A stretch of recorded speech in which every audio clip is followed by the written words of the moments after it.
Hello, and welcome to today's episode, where I will be diving into one of the most controversial topics in American politics, the Electoral College. I will be researching the two sides of the argument of whether the Electoral College is as bad as some people say it is, or if it is a crucial part of our presidential process. First, we need to find out what the Electoral College is.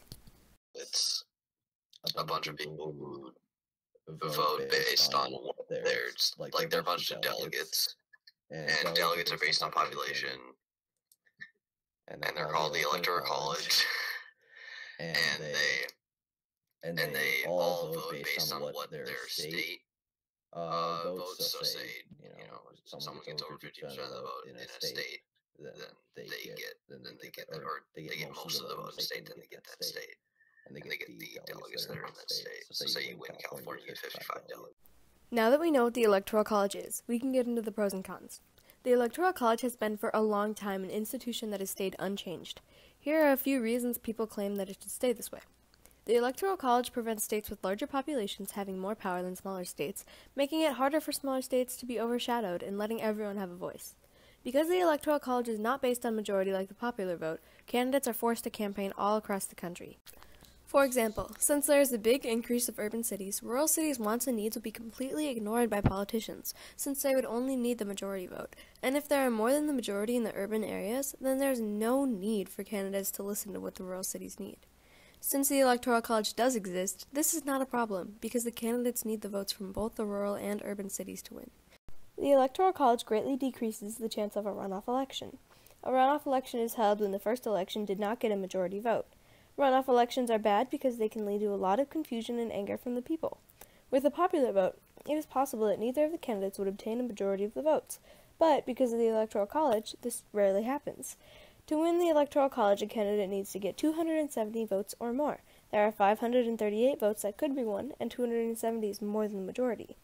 The Electoral College system guarantees that there will be 538 votes, unlike the popular vote, so it is nearly impossible for one of the candidates to not get at least 270 votes. Now that we've discussed the pros, let's move on to the cons. While there are benefits of the Electoral College, there are some downsides to consider. The Electoral College doesn't protect states at all. All it does is cause them to go neglected. The past two elections have shown the true disparity between states. In the past two elections, a total of 21 out of 50 states have held events at least once, which means the majority of states have not had the president interact with them. Even more of them have only experienced it once. As seen in the first two charts, the majority of the U.S. goes completely untouched. When you add the rest of the experiences from the 2016 election, you end up with this chart. As you can see, the majority of the U.S. goes completely unacknowledged. This is the opposite of what the advocates of the Electoral College argue. And in the meantime, what you have happen is that you're still allowing 12 states to control a presidential election. 94% of presidential visits go there. The vast majority of money spent in a campaign goes there. And it skews what federal policy is making. If you take the battleground states that we've had, in 2012 and 2016, if you get 51% of the vote just in those battleground states, you can win the presidency because you win the Electoral College. You know what your percentage of the national popular vote is going to be?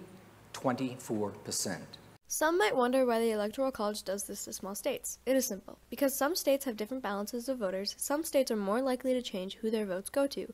Because of these swing states, the candidates are forced to change where they campaign in order to get the most votes.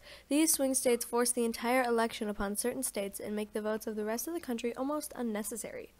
The Electoral College ruins political efficacy. Because of the winner-take-all structure of the Electoral College, it causes millions of voters to go completely unrepresented. The millions of Democrats in Texas or Republicans in California have their votes go unrewarded. This will cause people to lose faith in the system, and if left unchecked, will cause less and less voting as time goes on.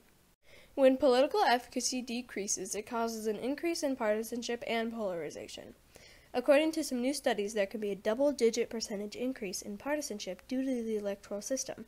These changes are being caused by the Electoral College. We are seeing rising rates of partisanship due to the increase in political efficacy, which is being caused by the Electoral College. Along with experts, there have been former politicians who agree with the points we laid out. Think of all the factors that have contributed to voter cynicism and alienation, of all the measures that we could institute to help restore confidence in democracy. This is the one that can be easily and quickly remedied.